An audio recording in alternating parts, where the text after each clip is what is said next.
Hi everyone, so I wanted to show you a glue gun and mini rotary tool holder that I made. It's kind of like a Dremel, but it's not a Dremel brand. So first of all, what I did was worked out how I wanted the glue gun to be supported. I wanted somewhere where I could have the glue gun within easy reach on my desk, because normally I have it in my cart at the side of my desk, which requires a lot of unwrapping of cords and unclipping of things. So I wanted something where it was easy access and I could have it plugged in and just use it whenever. So as you can see, what I went for in the end was I got the two pieces of wood and cut out a semicircle out of each one and then glued them together in a triangle arrangement. And as you can see, that makes it so that the glue gun will sit nicely in that space. And then I cut out these two small pieces of wood, which were just to go either side of the stand that comes on the glue gun, just to make sure it didn't sort of twist around and sit funny in the holder. Once I had stuck the two large pieces together, I then used little bits of wood just to fill in that gap, and then it was just a lot of sanding just to get the edges nice and smooth. I haven't given specific measurements for this or anything because I made it to fit my glue gun. You'd obviously just have to make it to fit yours, whatever size your glue gun is, because they come in all different sizes. And the base I used was a piece of wood which is for like when you do the, what do you call it? It's when you do artwork where you've used a tool to burn it into the wood. I can't think off the top of my head. So I got that, and then the rest of this wood is like, it's just bog standard balsa wood that came in a pack I got from the craft store ages ago, and I normally use this wood to make miniatures. So it's quite thin. I can sometimes cut through it with scissors. That's how thin it is with the one pair of scissors I got. Or I used just like a little hacksaw to cut it to shape. I found cutting the curved pieces, the semicircle pieces, was harder, so that's why I relied on a lot of sanding. And then I got this filler which I use around the house, and use that to fill in the gaps just to make it look like look a bit smoother and make it look a bit better. And then I find that dries really quickly in a warm room if you just use a little bit of it, which is what I did. And afterwards you can sand it and everything. It's called No More Cracks. It's quite good actually, and you can use it like to fill, like if you've got a screw that's coming out of something, you can fill the hole with that and then you can drill into it and stuff. It seems pretty good, and I've used it for miniature making before. And then once I got the basic idea of the stand set out, then I needed to work out how to put my little rotary tool in, because I decided I wanted both of them with easy access, because both of them are the ones that I use most frequently. And the rotary tool is normally in a box in a cupboard, so then you have to go to the cupboard, then go to the box, and I'm like, nah, I need it easier access. And what I decided to do was basically similar to what I did for the glue gun, except instead of making the two pieces with the notch cut out of them in a triangle, I put one that would go at the front of the tool where the drill head is, and one at the back where the power cable is. That way the tool's supported front and back, and also it stops it sliding around so it won't slide off and fall off the back. Unfortunately I managed to get this completely out of shop, which I didn't realise. But all I'm doing is I've got a small rectangle piece of wood which is approximately 4 or 5 centimetres by 2 centimetres, and as you can see I've just cut a notch out of it, and then there you go, I finally realised I was out of shot. So as you can see I've done one for that end, and then I do one for the back, so obviously the tool won't slide off the back. And then it's just a case of gluing those two pieces to the base, and that makes it so that the rotary tool can't slide off, because I make the notch at the back small enough so the whole rotary tool can't fit through it.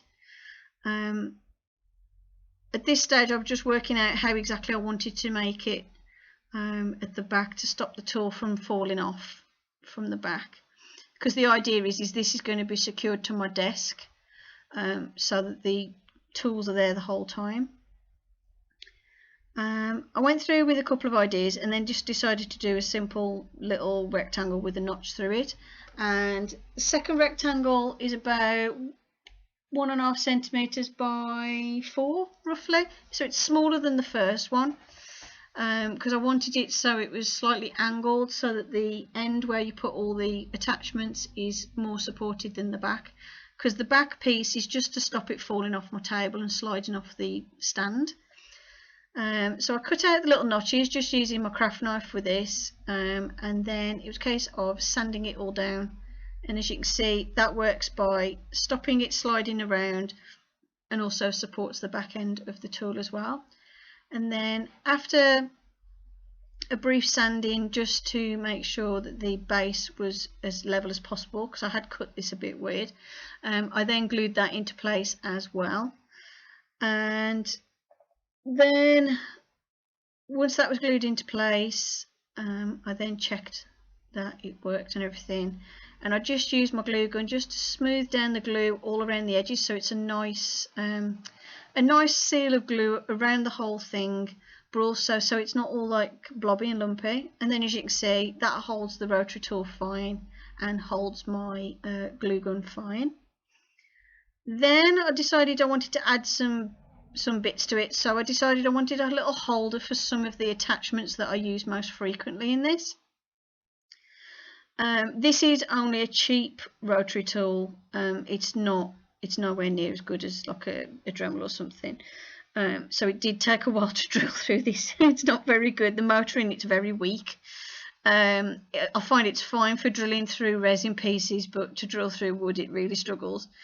And I had an idea first of all just to drill some holes in the base and then stand each of the attachments in the holes, but I found I couldn't get the notches, the holes deep enough for that to actually work, so I had to improvise. So you'll see in a bit what I actually do is cut out a couple of pieces of wood and use those as a holder for the tools. And what I did was I cut out piece of wood approximately it's about 1 centimeter by about 4, and started drilling holes through it. And as you can see, I'm just testing that that's going to support the and the end came out. I'm just checking that's going to support the tool, the little tool head thing that I want. And then I had to work out how I was going to get that so it's lifted up off the base, because I didn't want it flat against the base, because that's just not going to achieve anything. It needed to be slightly raised up so it would support the drill bits and stuff and stop them falling. So once I decided that was going to work, I started just sanding all the edges, just make it smooth. It's not perfect. By this time I was getting a bit bored, so I rushed this bit. So it is a little bit wonky, but it's not too bad. Luckily sanding fixed most of my errors in cutting. And then I took another piece of wood, another rectangle of wood, roughly the same size, and as you can see I glued that to the bottom of the piece of wood I wanted to use once my glue gun heated up, and that formed like an L shape, and then I stuck the bottom part of that down afterwards to the base, and that's how I created the little support for all the little tool bits and the little drill bits and stuff. So then it was a case of drilling holes through the that little support that I made to get all the tools to fit, which took a while, and I've got 3 different drill bits that fit this thing. Yeah, they didn't work well. It took a while, but I eventually got there.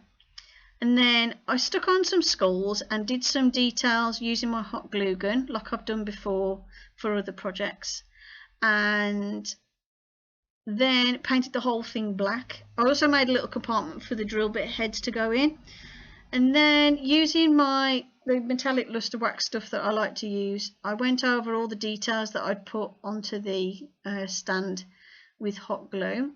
So there's all the sort of like tentacle type designs and the skulls, and I also put my initials and the date on as well. So I did all those different things and then just went over with the luster wax to make those stand out. as you can see, the one skull looks a bit weird on the forehead. Turned out it hadn't fully set when I got it out the mould, and I managed to squish his face a bit, but never mind.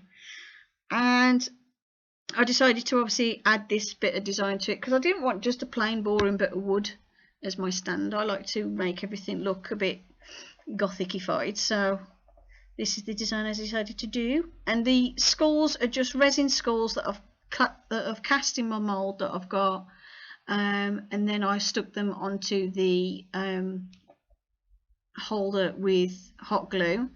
And then inside the triangle support for the hot glue gun, I put a piece of wood at one end to stop all the glue sticks falling out the back. And then at the front, I've slotted in loads of glue sticks, so it means that it also holds the glue sticks as well as my glue gun and the rotary tool. So I find that really useful, because otherwise I've got like a jar that I use that's in the top of my craft trolley, which is a bit awkward. So it's better to have these where it's easy to reach and it's quick access on my table. And then all I did was glue that with the hot glue directly to my desk, and it's been working great. It's a lot easier to access the tools that I use, because obviously doing a lot of miniatures and stuff like that, I use these tools mostly. And obviously I use hot glue for everything, as you've seen by tutorials that I've done.